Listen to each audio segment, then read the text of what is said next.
বিশ্বকাপ ফুটবল 2026 আমাদের সামনে চলে এসেছে।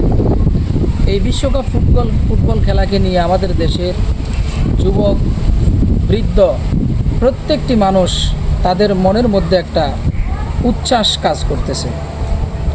একটা সময় আমি নিজেও ফুটবল খেলার বিভিন্ন দলকে পছন্দ করতাম, কিন্তু আমরা বর্তমানে দেখছি মুসলমান সারা পৃথিবীতে নির্যাতিত হচ্ছে, বিশেষ করে ফিলিস্তিনের জমিনে। আর আমাদের দেশের মানুষগণ যেই সমস্ত দেশগুলোকে সাপোর্ট করে, ব্রাজিল, আর্জেন্টিনা, সেই সমস্ত ইহুদি দেশগুলো তারা মুসলমানদের বিরুদ্ধে গিয়ে আমেরিকা সহ যারা মুসলমানদের ক্ষতি করতেছে তাদেরকে সাপোর্ট করে। তা আমি বলবো, আমার যুবক ভাইয়েরা যারা মুসলমানের রক্ত নিয়ে হোলি খেলে, তাদের রক্ত দেখে আনন্দিত হয়, তাদেরকে সাপোর্ট করা কখনো মুসলমানের কাজ হতে পারে না। অনেকেই বলতে পারেন খেলা খেলার জায়গায় না, খেলা খেলার জায়গায় নয়।